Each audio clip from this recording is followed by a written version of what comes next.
नमस्कार, MG TV में आपका स्वागत है। मैं हूं रंजीत छाबड़ा। आइए चलते हैं खबरों की ओर। बाबू नथुराव जगताप हायर सेकेंडरी स्कूल के पूर्व शिक्षक तथा क्षेत्र के वरिष्ठ साहित्यकार एवं मंच संचालक कवि सुरजीत नवदीप का 86वां जन्म दिवस छात्र छात्राओं की तालियों के भव्य स्वागत के साथ किया गया। स्कूल सभा हॉल में आयोजित सम्मान समारोह के अवसर पर स्कूल के लोकप्रिय प्राचार्य अशोक पवार और अन्य अतिथियों के करकमलों से शिक्षिका डॉक्टर अन्नपूर्णा सिन्हा द्वारा रचित छत्तीसगढ़ी के तद्धितांत शब्द नामक पुस्तिका का विमोचन किया गया। इस अवसर पर विशिष्ट अतिथि के रूप में कवि चंद्रशेखर शर्मा, मनमोहन सिन्हा, दीप शर्मा, डूमनलाल ध्रुव और तिलक लांगे सहित शिक्षक शिक्षिका और छात्र छात्राएं बड़ी संख्या में उपस्थित थे। साहित्यकार सुरजीत नवदीप के जन्मदिवस पर कवियत्री विनीता पवार और अन्य कवियों द्वारा अपनी कविताओं के माध्यम से अभिव्यक्ति दी गई। कवि, साहित्यकार एवं अखिल भारतीय कवि सम्मेलन के मंचों के प्रख्यात कवि श्री सुरजीत नवदीप जी का आज विद्यालय की ओर से सम्मान किया जा रहा है। उनके जन्म दिवस पर आयोजित इस कार्यक्रम की शुरुआत करते हुए मैं उनसे निवेदन करूँगा, ताकि हमारे सम्मानीय अतिथि एवं प्रचारक महोदय से भी निवेदन करूँगा कि वे मां सरस्वती की तस्वीर पर दीप प्रज्वलन एवं माल्यार्पण कर कार्यक्रम की शुभारंभ करने की बात करें।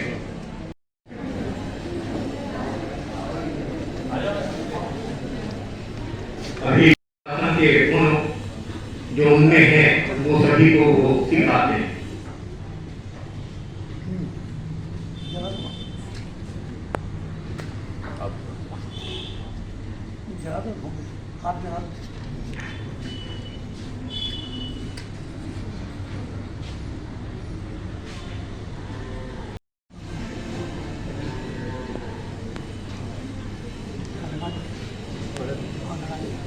आदरणीय सुरजीत, देश के प्रख्यात कवि श्री सुरजीत नवदीप जी के साथ ही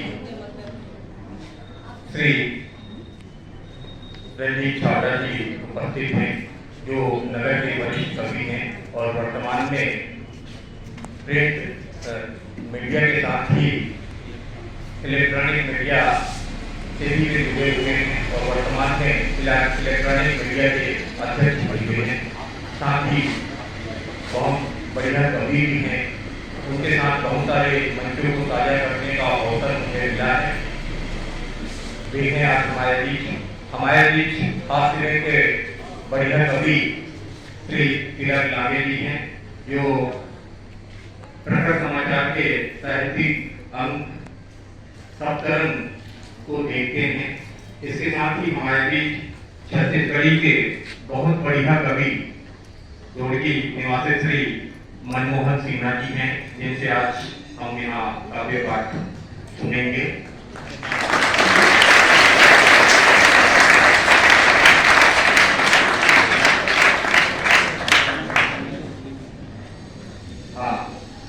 मैं श्री मनमोहन जी के बारे में बता दूं कि आज के हमारे कार्यक्रम के मुख्य अतिथि माननीय श्री सुरजीत नवदीप जी का पुष्प रूप से स्वागत करने के लिए मैं शाला के प्राचार्य श्री अशोक पवार जी को आमंत्रित करता हूँ।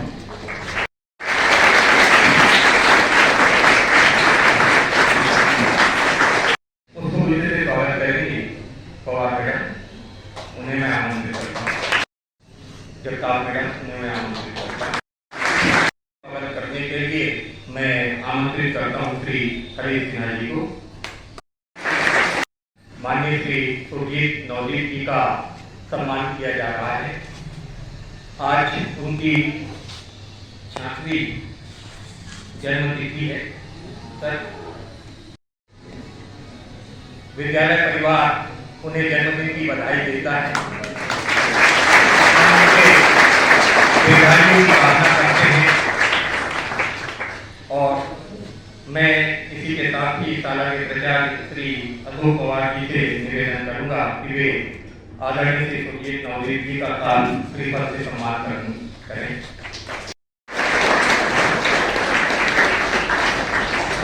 नवदीप जी का साल और श्रीफल से सम्मान किया गया। मैं सर के संबंध में आपको बताना चाहूँगा कि वे देश के सुप्रसिद्ध कवियों में से एक हैं।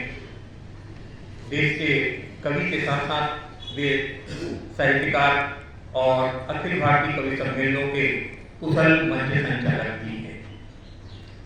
उनके जन्म दिवस पर विद्यालय परिवार हार्दिक शुभकामना देता है और उनके दीर्घायु की कामना हम करते हैं। सरल सरल स्वभाव के धनी सुरजीत नवदीप जी की साहित्यिक यात्रा 6 दशकों से निरंतर चल रही है।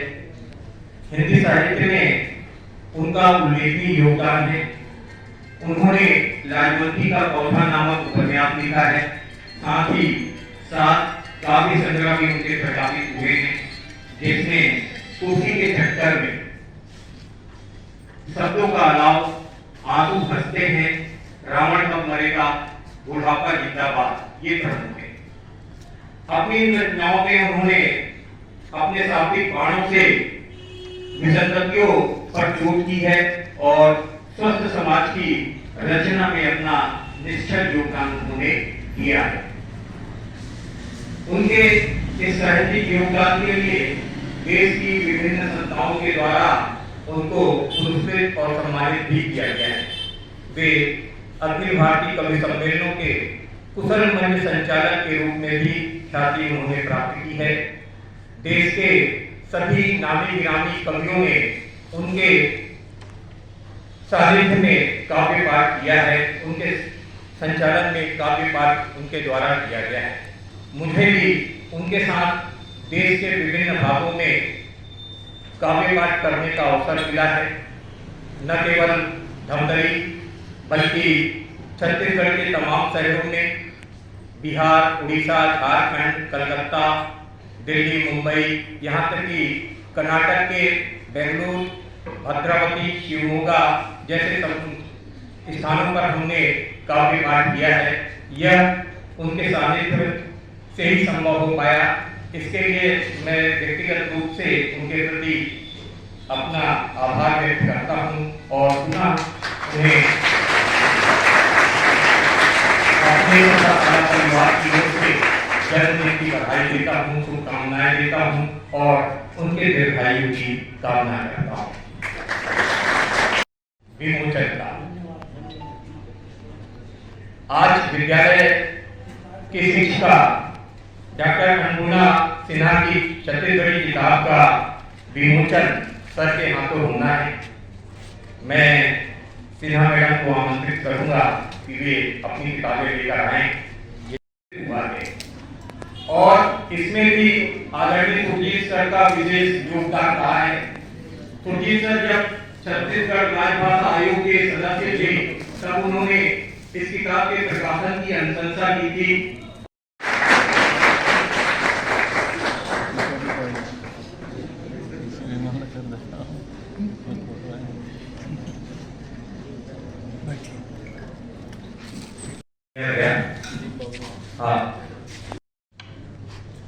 ब्यूरो जी श्री दीप शर्मा जी उपस्थित हैं। मैं हरीश सिन्हा जी से निवेदन करूंगा कि वे उनका बहुत से स्वागत करें। उसका शीर्षक है छत्तीसगढ़ी के तद्धितांत शब्द। ये शोध करने वाले छात्रों के लिए निश्चित ही क्या कहते हैं दिशा निर्देश का काम करेगा। शोध करने वालों के लिए ये किताब निश्चित ही सहयोग प्रदान करने वाला होगा और इसके माध्यम से उन्होंने छत्तीसगढ़ी के शब्द भंडार को भरने का काम किया है। छत्तीसगढ़ी राजभाषा आयोग के जिला समन्वयक के नाते मैं उनके इस किताब के प्रकाशन और विमोचन पर उन्हें बधाई देता हूँ। जन्मदिन के इस अवसर पर काव्य पाठ का आयोजन भी किया गया है। काव्य पाठ से पूर्व आज मुख्य अतिथि का आसन्नी में बैठे सद्य पिता तुल्य जिनका आज अवतरण दिवस है, उनको कोटि कोटि प्रणाम करता हूँ। यहाँ पे उपस्थित दीप बाबू भी बैठे हैं। बेसिकली वो मेरे दामाद लगते हैं, इसलिए मैं उनका दीप बाबू ही बोलता हूँ, मैं कहीं पे भी हो। उनकी पत्नी मेरी पुत्री, इसलिए उस दस्तूर का निर्वहन वो मंच में रहें चाहे कहीं पे भी रहें। वो भी इस क्षेत्र के बहुत अच्छे कवि हैं। तिलक लांगे जो हमारा छात्र है, हमारा बच्चा है, यहीं से पढ़ा है, और एक बहुत सारी कविताएं उनकी छत्तीसगढ़ी में, और बहुत लोटपुट कराएंगे, मेरे को इतना विश्वास है। मैं भी मानस परिवार का एक अभिन्न अंग हूँ, जिनका सारा श्रेय श्री सिन्हा जी को जाता है। मुझे इन लोगों ने राजमानस परिवार का आजीवन मानस सदस्य बनाया है। मैं बहुत सौभाग्यशाली हूँ कि वो ऐसे मंच पर उपस्थित हैं, साथ ही शिक्षकगण, अतुलनीय बच्चे। मैं आपको एक बात बता दूं, जब मैं 15-16 साल पहले यहाँ प्राचार्य बना था, स्कूल की स्थिति बहुत ख़राब हुआ करती थी। मेरे को ऐसे बुरा समय में अगर किन्हीं ने बहुत अच्छा साथ दिया तो नवदीप सर थे। मुझे वो क्षण याद है कि हर शिक्षक दिवस में 15 अगस्त में हमसे बुलाते थे और खुश होकर आते थे, और बच्चों को इतना गुदगुदाते थे। उसका परिणाम आज ये हुआ कि म्युनिसिपल स्कूल इतना अच्छा पल्लवित हुआ है। उन्होंने अपने प्यार से इनको सींचा है, मैंने देखा है। और उनकी एक खासियत देखी मैंने, मेरे स्वरधाम के किसी भी मंच में कभी भी मैंने किसी भी रूप में बुलाया उन्होंने मतलब स्वरधाम और म्युनिसिपल स्कूल, इसको नहीं मालूम, दिल से लेके ही काम किया उन्होंने। मेरी दोनों संस्था ऐसी है जो आज इस मुकाम में पहुंचा है, उनका मतलब अतुलनीय स्नेह तो मैं नहीं बोल सकता, इतना अपार आशीर्वाद है। ऐसे आशीर्वाद से ही आदमी आगे बढ़ता है, ऐसा मैं मानता हूँ। और जिनकी उम्र यार 86 साल हो गई, ये सब बहुत आपको बताने में हंसी आएगी, ये सब भाई हैं उनके, इनके बड़े भाई, इनकी बहन, परिवार के सारे सदस्य को पढ़ाया बढ़ाया आगे बहुत अच्छे पोस्ट में इन्होंने ये काम किया, परिवार के लिए किया, करने के बाद पूरे देश के लिए कर रहे हैं। और मैं बताऊं, इस शहर के ऐसे रत्न हैं, ये शब्दों में मैं इनको बयान नहीं कर सकता।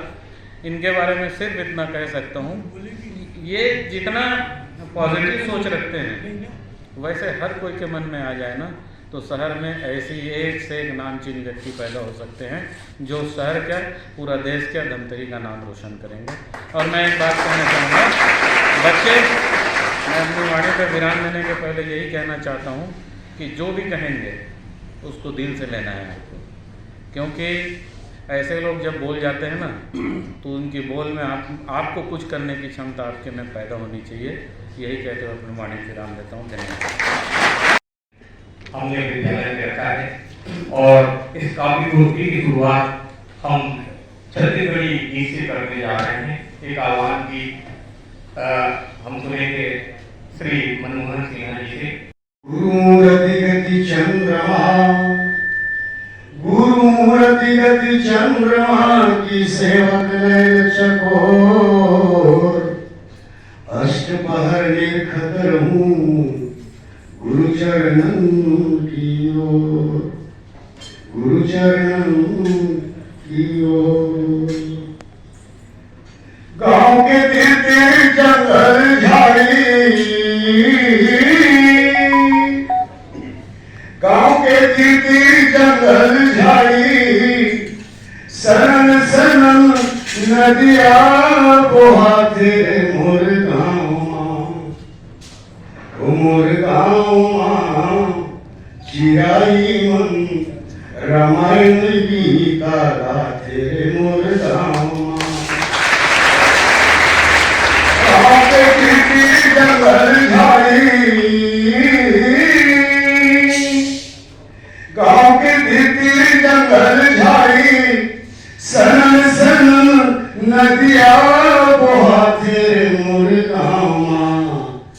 हमारे गाँव के गोरसा में सियाना में मामा ने गंगा बहाते मोर गाँव, चिराई मन रामायण गीता गाते मोर गाँव।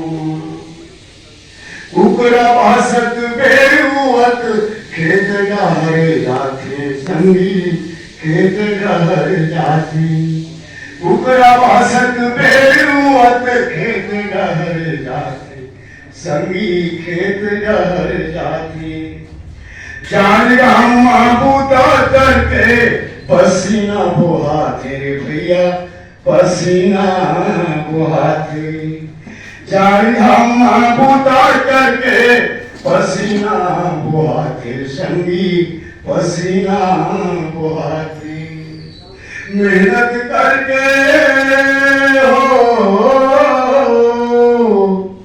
मेहनत करके माटी में संगी सोना उगाते मोर गाँव चिराई मन रामायण गीता गाते मोर गाँव की तीर जंगल झाड़ी सन सन नदिया बहाते मोर गाँव चिराई मन रामायण गीता गाते मोर गाँव ये गांधी के ये नेहरू के देश संगी ये गांधी के गाँव रे भैया ये गांधी के गाँव ये नेहरू के देश भैया ये गांधी के गाँव रे संगी ये गांधी के गाँव घाट घाट वहाँ कुआं बोली आमा अमृत के छाँव रे संगी आमा अमृत के छाँव घाट घाट वहाँ कुआं बोली आमा अमृत के छाँव रे संगी आमा अमृत के छाँव काबर जाओ काबर जाओ गंगा महानदी बहाते मोर गाँव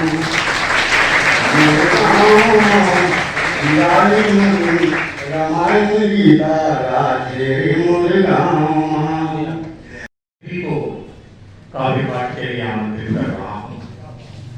आप लोग सोच रहे होंगे कि मंच में तो कोई कवियत्री है नहीं, तो काव्य पाठ कौन करेगा?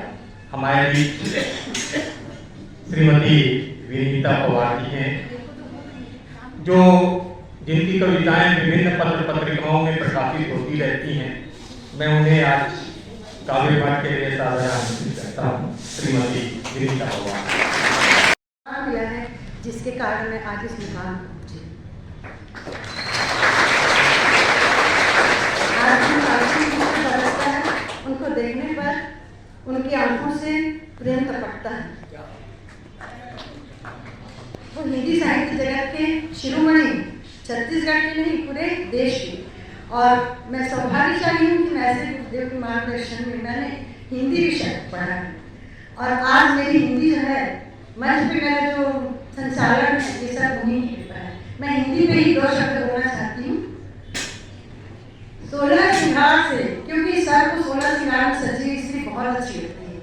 वो भारतीय संस्कृति के बहुत बड़े उपासक हैं और हमेशा वो चाहते थे कि हर व्यक्ति अपने हाथ में चूड़ी को पहने और माथे पे बिंदी लगाए। जो ऐसा नहीं करती थी वो उनसे बहुत चिढ़ते थे, बोलते थे तुरंत कर तुम ये सब करके आओ। ठीक है ना सर? तो मैं इसी उस पर बोलना चाहती हूँ हिंदी के लिए। 16 श्रृंगार से सजी हुई नारी बहुत सुंदर लगती है। 16 श्रृंगार से सजी हुई नारी बहुत सुंदर लगती है, पर सारा श्रृंगार वृथा ही होता है।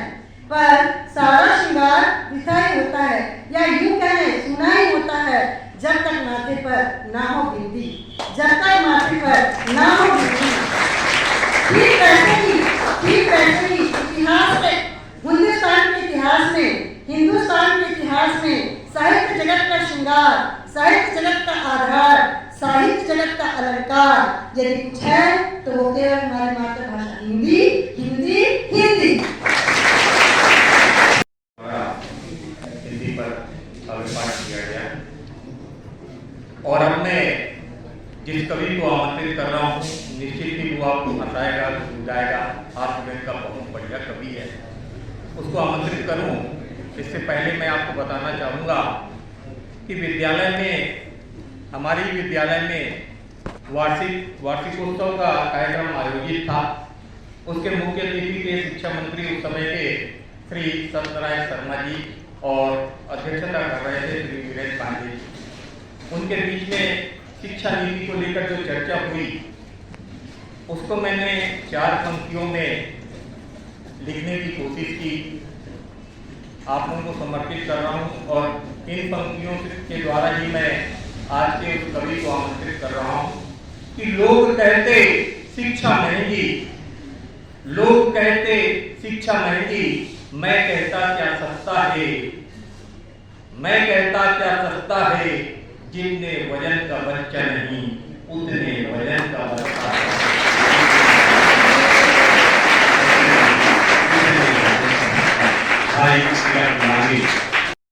महाराज जी, जैसे समुद्र में मिलते हजारों सीप हैं, जैसे देहरी में जलते हजारों दीप हैं, वैसे हमारे बीच में बरगद की छांव देने वाले हमारे परम श्रद्धेय राष्ट्रीय मंच संचालक, राष्ट्रीय कवि श्रद्धेय सुरजीत नवदीप हैं। हो गया, उनकी श्रीमती जी गई, चीखी चिल्लाई, पास के डॉक्टर को बुलाई। उनकी श्रीमती जी चीखी चिल्लाई, पास के डॉक्टर को बुलाई। डॉक्टर आया, नब्ज पकड़ा, थोड़ा सिकड़ा और बोला, लगता है कभी काल्पनिकता के झूले में झूल गया, लगता है कभी काल्पनिकता के झूले में झूल गया। हार्ट फेल नहीं है श्रीमती जी, दरअसल कविता लिखते लिखते सांस लेना ही भूल गया। घर के दरवाजे के सामने तक खड़ा एक भिखारी हमें दिखलाई पड़ा, जो घर के दरवाजे के सामने तक खड़ा। थोड़ी देर बाद आवाज आई, मिले मारे, फिर आवाज आई, मिले पैसे। हम घर से निकले, भिखारी बोला भैया हम मांगने वाले हैं। हमने कहा भैया देने वाले नहीं। भिखारी बोला भैया हम मांगने वाले हैं। हमने कहा भैया देने वाले नहीं हैं। आपको मालूम है हम 50% सरकारी टैक्स पटाते हैं, तब बेटा आपके घर के सामने मांगने के लिए आते हैं। भिखारी बोल रहा है ना, हम 50% सरकारी टैक्स पटाते हैं, तब बेटा आपके घर के सामने मांगने के लिए आते हैं। देखिए ना, मांगने से मोटर है, बंगला है, कार है, तो टेलीफोन का तार है। देखिए ना, मांगने से मोटर है, बंगला है, कार है, तो टेलीफोन का तार है, शानदार बेडरूम कलर टेलीविजन है, और मांग करके खाना अपने 12 महीने का सीजन है। मांग करके खाना अपने 12 महीने का सीजन है, और सभी परिवार इसी पर जाते हैं, और मौका आता है दर जाते हैं। मौका आता है तो दर जाते हैं, और आपको भी शामिल होने आ जाइए, और कमा कर खाने में सर है तो मांग कर खाइए। लेकिन आप लोग इस रचना में और उनको हमेशा हमारे मदद की इच्छा मिलता है। परम श्रद्धेय बाबा साहब को भी मैं धन्यवाद देना चाहता हूँ, इतना बड़ा आयोजन कर लिए। धन्यवाद।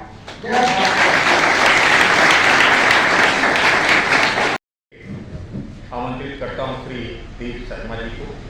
के प्रति मैं कुछ शब्दों में आपको सुनाना चाहता हूँ। सलीके से हवाओं में यूँ खुशबू सी घोल देते हैं, सलीके से हवाओं में यूँ खुशबू सी घोल देते हैं। अभी भी कुछ लोग बाकी हैं जो मुश्किलों में मीठा बोल लेते हैं।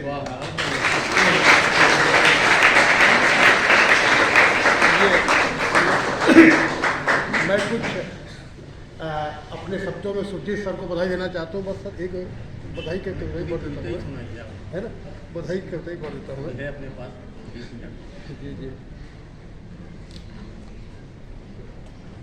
सुरों के विजेता हैं, जीवन के नवदीप, शब्दों को तराशते हैं जैसे गहरे पानी से। विचारों की तीव्र ऊर्जा है काव्य की उष्मा, उपमा और सौंदर्य बोध से उनकी हर कविता है सुषमा।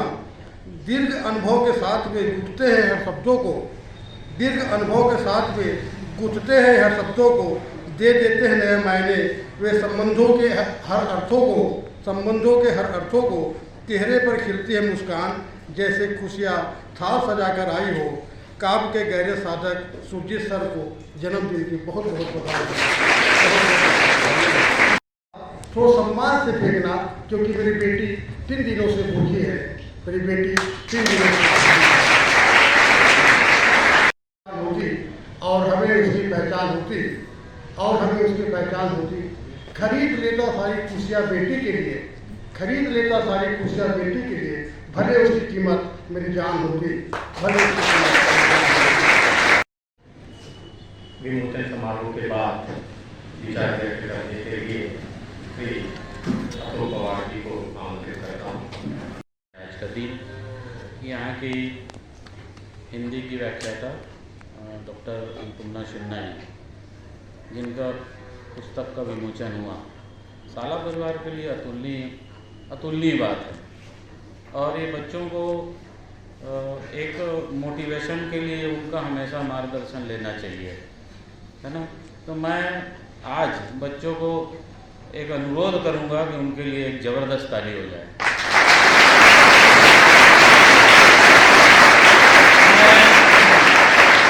उनका परिवार यहाँ उपस्थित है, ये बात मैं बाद में बोलना चाहता था, क्योंकि उनकी उपस्थिति में बात हो तो ज़्यादा अच्छी है। मैं इनके बारे में एक ही शब्द कहूँगा, सुरजीत सर ज़रूर सुनेंगे। मेरा हर काम यहाँ किसी भी टीचर के साथ जुड़ा है तो भाव से जुड़ा है। ये एक ऐसी शख्सियत है, मेरे प्रिंसिपल बनने के बाद रोज़ माँ सरस्वती में दिया जलाना और उनमें फूल चढ़ाना इनका नित्य कर्म रहा है। मैं तो भगवान से विनती करता हूँ, माँ शारदा से विनती करता हूँ कि इसका जीवन हमेशा अलौकिक रहे, उनका परिवार फलता रहे, फूलते रहे, क्योंकि वो एक महिला पूरे सारे बच्चों के लिए दीपक जलाती थी। भगवान उनके जीवन में सिर्फ रोशनी करे, रोशनी करे। गवैया पूजा भूइयम बैठ के खाते और पंगत सिस्टम का बढ़िया बता। अरे ते बफे कुल लगा जानते, एक आध दिन लेबू पार्टी तभी मानते। पंगत सिस्टम में जब अप टू डेट बैठ के खाते तो कराबू मारकर रखते नाते। पंगत सिस्टम में जब अप टू डेट बैठ के खाते तो कराबू मारकर रखते नाते। पेंट के बीच में पेट कसमसाते, पेंट के बीच में पेट कसमसाते और सबसे पहले हाथ पेट के हुक में जाते, फिर धीरे से चैन घरों काले मारते। पंगत सिस्टम का है तभी जरा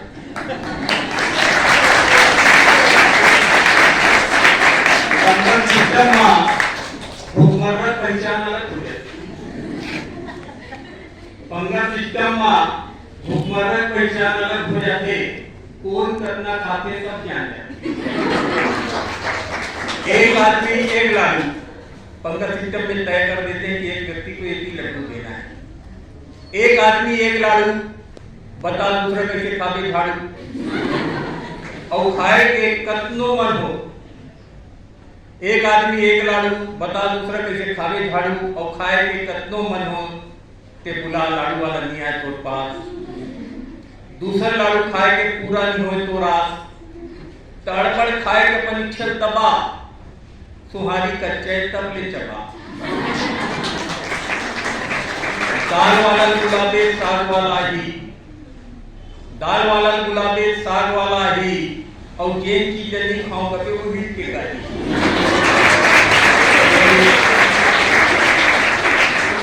दाल वाला गुलाबे साग वाला ही और जे चीज नहीं खाओ करके वो भी के गाई। ये और ये घंटों खड़ेरा सुंगिया पूरी और तुम्हारी पंगत उठी तभी ताही बाबू तोड़ पानी। और ऐसे में मिल के अगर फटे पतरी और फटे दोना यहू थे खन दोना खीर ला पकड़ दे रायता बुहाती, रायता पकड़ दे खीर बुहाती। ऐसा खाना भला कौन ना बुहाती। पंगत सिस्टम में गुपचुप कहाँ खाते और वह चुस्की वाला कहाँ पाते। कहाँ मिली तोला वहाँ चाय पान काफी आइसक्रीम के ठेला। पंगत सिस्टम में कहाँ लगते संगेला। पंगत सिस्टम में कहाँ लगते संगेला। एवे वर कथो पंगत सिस्टम न छोड़ो बफे सिस्टम में खाओ। मेला मड़ई कर मजा न पाओ। मेला मड़ई कर सिस्टम में खाओ। मेला मड़ई कर मजा न पाओ। तभी दादा बोली बेटा एक दिन ऐसी आई। तभी दादा बोली कि बेटा एक दिन ऐसी आई जब हमारी सभ्यता संस्कृति सब थारे थार बुहाई और तेरी के भोजला बावन देवता घलो बफे सिस्टम मखारी बफे सिस्टम मखारी। आज यह सारा आयोजन या समारोह आयोजित किया गया। अखिल भारतीय कवि सम्मेलनों के सुप्रसिद्ध कवि सुरजीत नवदीप जी को सुनने का आज हम सभी को अवसर मिला है। मैं उन्हें काव्य पाठ के लिए सादर आमंत्रित करता हूँ। साहित्यकार एवं क्षेत्र के प्रख्यात साहित्यकार सुरजीत नवदीप के जन्मदिवस पर बधाई देते हुए बाबू नथुराव जी जगताप हायर सेकेंडरी स्कूल के प्राचार्य अशोक पवार ने जहां श्री सुरजीत नवदीप को क्षेत्र का गौरव बताया, वहीं श्री सुरजीत नवदीप ने धमतरी से मिले अपार प्यार के लिए दोबारा यही जन्म लेने का भावुक उद्गार व्यक्त किया। नमस्कार करता हूँ मैं मेरे सारे शिक्षक शिक्षिकाएं जहाँ उपस्थित हैं उनको भी मैं प्रणाम करता हूँ। प्रणाम इसलिए करता हूँ, शिक्षा के क्षेत्र में ज्ञान बांटने का काम वो सब कर रहे हैं। आज अशोक पवार जी और शर्मा जी ये चाहते थे कि मैं इस कार्यक्रम में रहूं, मैं आऊं। मैं तो एक ही बात जानता हूं, चलते हुए रास्ते में सोने का सिक्का मिल गया धूल में, सोने का सिक्का मिल गया धूल में, वैसे ही आज मैं आ गया हूं अपने स्कूल में।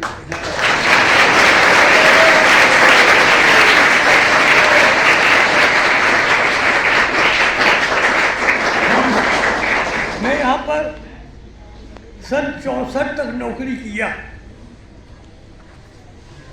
शर्मा जी के श्रद्धेय पिताजी भी यही नौकरी करते थे। हम दोनों ने एक साथ नौकरी छोड़ी यहीं और हम दूसरे स्कूलों में चले गए। मैं सरकारी स्कूल में चला गया, वो भी सरकारी स्कूल बॉयज स्कूल में चले गए। और मजे की बात, आज छत्तीसगढ़ी के तदिदंत शब्द की ये लेखिका, इनके दादाजी ने मुझको यहाँ पढ़ाया, इनके पिताजी ने पढ़ाया और मैंने इसको पढ़ाया।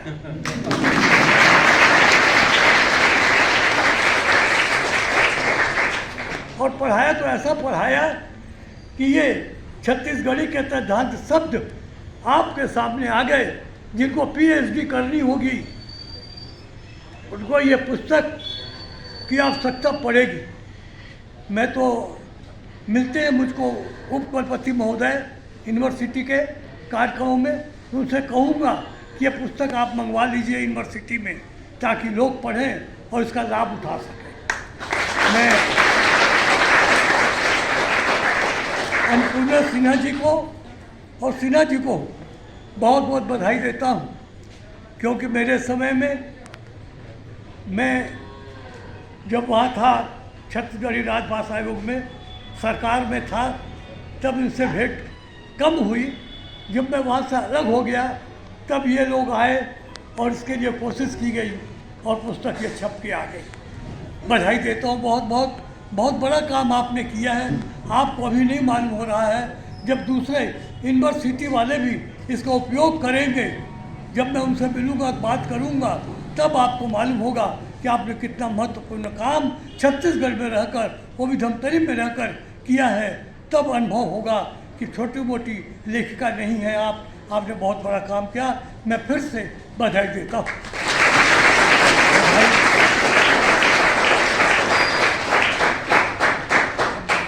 बधाई देना चाहता हूँ पवार साहब जी को।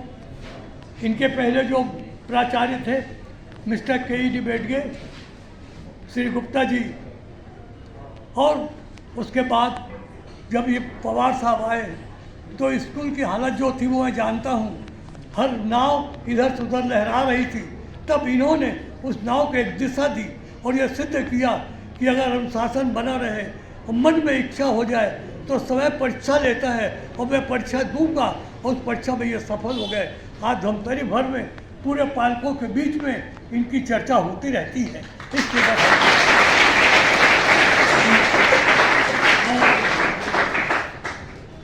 श्रीमती जी कहाँ जब मैं पढ़ा रहा था वो 800 विषय लेकर परीक्षा दी।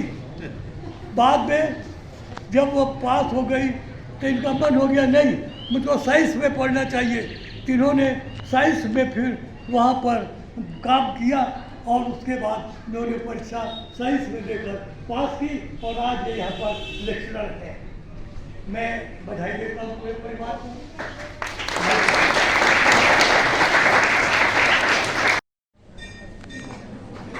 मैं जिस उम्र का हूँ, बुढ़ापा जिंदाबाद। जो रिटायर होने वाले हैं उनको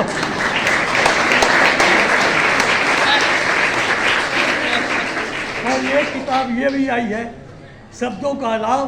मैं आपको बताऊं, शर्मा जी बैठे हैं, सच बात बोलता हूं मैं, छिपाता नहीं हूं कोई बात।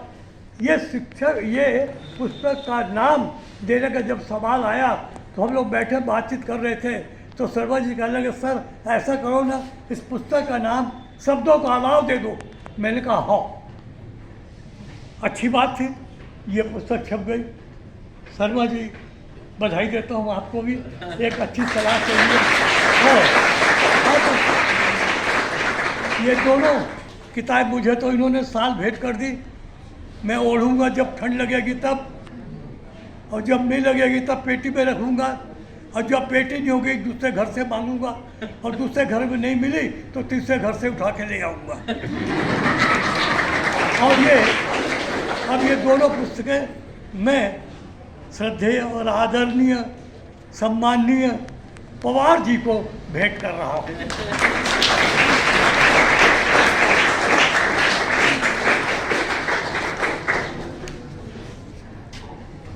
भाई हमारे पास तो देने के लिए यही है, पैसा तो राजनीति वालों के पास है। और मैंने इसलिए लिख भी दिया बहुत साफ साफ एक बात, बहुत ईमानदारी से मैंने कहा कि फूलों को खिलने के लिए, फूलों को खिलने के लिए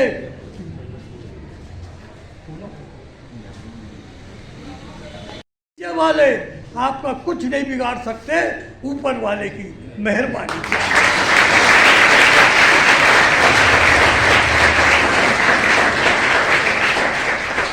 मैं एक कार्यक्रम में था, एक सज्जन खड़े हो गए, कहने लगे सरदार जी आपने अपने पर भी कुछ लिखा है क्या?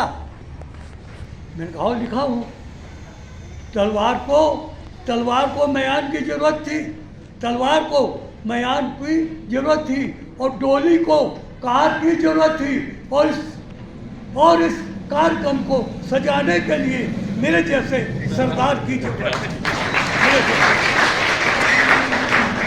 खटकती है कूड़ों की हंसी इन जवानों को खटकती है, और जवानी बुढ़ापे के पांव पर सिर पटकती है। जवानी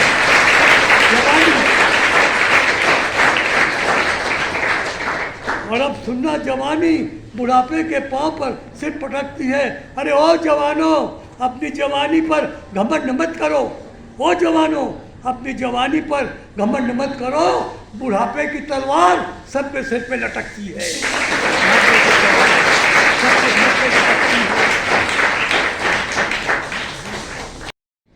पवार साहब, मैं शर्मा जी आपके सामने पहली बार बोल रहा हूँ, स्वीकार कर रहा हूँ, मंजूर कर रहा हूँ, मैं जो कुछ भी हूँ आप देख रहे हैं, जैसा भी धमतरी ने दिया है मुझको, इस नगर ने मुझको इतना प्यार दिया कि मैं मृत्यु हो जाने के बाद भी वहाँ जाऊँगा तो उसको कहूँगा एक बार मुझको और धमतरी भेज दो।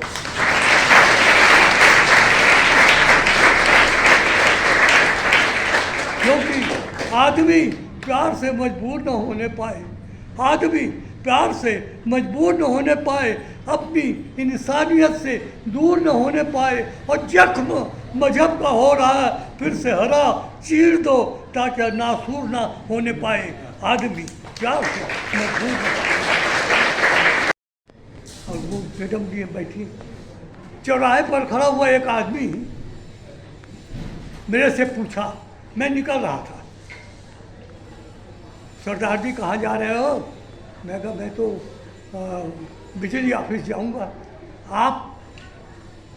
बोले मुझको बस स्टैंड जाना है। ध्यान देना मेरे बच्चों, बहुत बड़ी बात कहने जा रहा हूँ आज। चौराहे पर खड़ा है। आप कहाँ जाओगे? बोले मैं बस स्टैंड जाऊंगा। मैं कहा बस स्टैंड? ये तो बस स्टैंड है, चौराहे से दिखता है, वहाँ चल दो आप। अच्छा अच्छा, मैं चला जाऊंगा, ऐसा बोला वो। अब वो वही खड़ा रह गया, मैं आगे चला गया अपने काम से। मैं फिर वापस आ गया, शाम को फिर एक काम से गया तो अभी वही खड़ा है। अरे मैंने कहा बोल रहे थे मैं जाऊंगा बस स्टैंड और आप गए नहीं। बोले मैं ये समझ नहीं रहा हूँ कि मैं किधर से जाऊं बस स्टैंड। इधर से जाऊं, किधर से जाऊं, किधर से जाऊं, किधर से जाऊं। मेरे बच्चों, मैंने बात बहुत बड़ी कह दी, आप शायद समझ नहीं पाए। इसका मतलब ये था कि तुम उस जगह को छोड़ो तो सही, और यहाँ से छोड़कर आगे बढ़े तो सही, और फिर तुमको बस स्टैंड मिल जाएगा। पर तुम तो गए ही नहीं। ऐसा क्या? अब मैं आपसे कह रहा हूँ बच्चों, 12वीं के बाद चौराहे पर खड़े मत रहना। चौराहे पर खड़े मत रहना। ये तय करना कि तुम किस दिशा में जाना चाहते हो। डॉक्टर बनना चाहते हो, वकील बनना चाहते हो, दुकानदार बनना चाहते हो, व्यापारी बनना चाहते हो, टीचर बनना चाहते हो, पायलट बनना चाहते हो, क्या बनना चाहते हो, ये सोचकर अपना विषय चुनो और आगे बढ़ जाओ। जैसे उस आदमी के कहने के बाद वो धीरे धीरे चल करके बस स्टैंड पहुंच गया, वैसे एक दिन तुम अपने मंजिल पर पहुंच जाओ।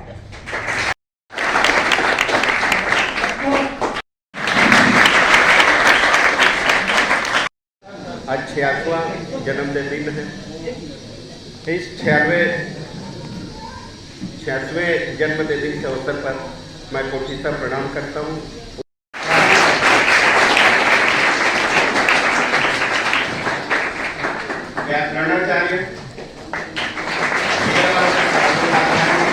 अभी लेते हैं एक छोटा सा ब्रेक। आप देखते रहिए MG TV, क्योंकि खबरों का सिलसिला यहाँ थमता नहीं।